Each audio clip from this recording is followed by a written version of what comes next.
उभा राहताना मस्साजोगचे सरपंच संतोष अण्णा देशमुख यांच्या आत्म्याला शांती लागावा अशी ईश्वर चरणी प्रार्थना करतो।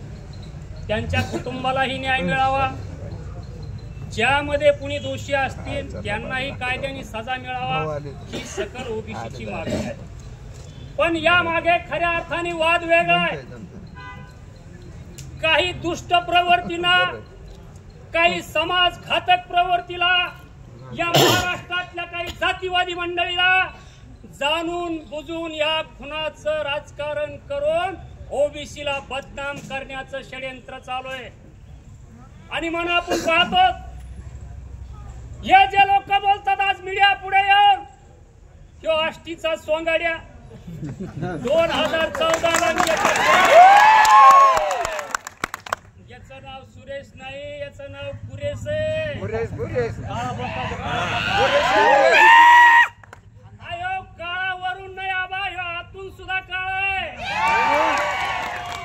आणि म्हणून त्याला माहित नसल एक ही देखा है लेकिन ओबीसी का भडगा नहीं देखा। येणाऱ्या कालखंडामध्ये आमची विनंती आणि तुम्हाला अजून माहितीने सांगतो, सकल सामान्य मराठा समाजातला माणूस जातीवादी नाही, हे जातीवादाला खत पाणी घालणारे हे यांचे समाजाचे प्रमुख भोके आहेत। यांना त्याच्यावर साधायचं असतंय म्हणून एक एक जण उठतो, या गोष्टीवर बाईट देतो। बोलत असताना यांचं काय ते बीडचा आमदार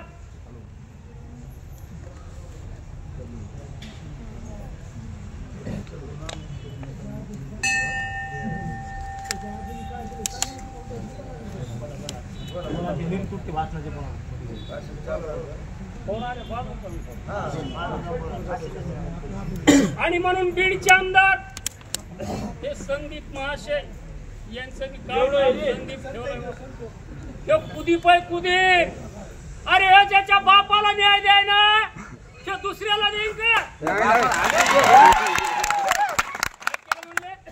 बापाला हाणून देऊ। आणि अशी माणसं तत्वज्ञानाचे डोळे पाजायला समाजापुढे येतात की आश्चर्याची गोष्ट आहे।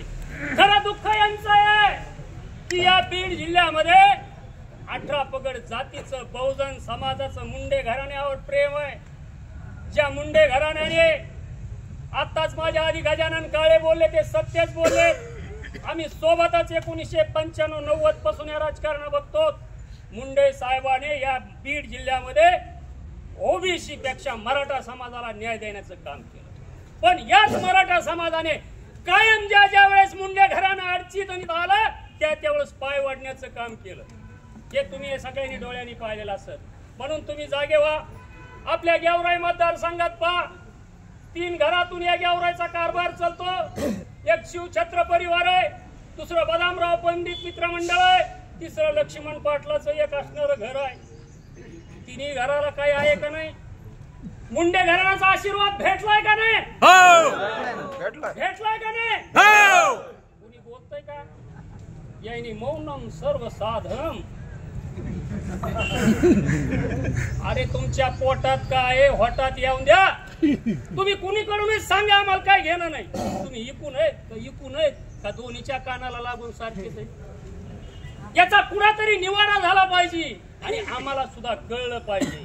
तुमची एक राज्यकर्त्याची भूमिका असली पाहिजे, प्रमुखाची भूमिका असली पाहिजे। दोन समाज समोरासमोर लढत असताना राज्यकर्ते जर खऱ्या आणि मौन धरत असते तर हे अत्यंत धोकादायक असतं मित्रांनो। आणि म्हणून हे धोका टाळण्याकरता आपल्याला जागृत होण्याची गरज आहे।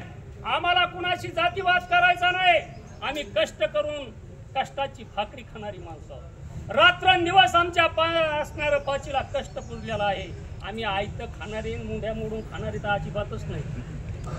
तुम्हाला जर या ठिकाणी न्यायाची भूमिका घ्यायची असेल, संतोषाला न्याय द्यायचा असेल, आम्ही तुमच्या सोबत आहे। आम्हाला काहीच त्याचं म्हणणं नाही। पण त्या संतोषाचं भांडवल करून तुम्हाला धनंजय मुंडे आणि पंकजाताईचा राजीनामा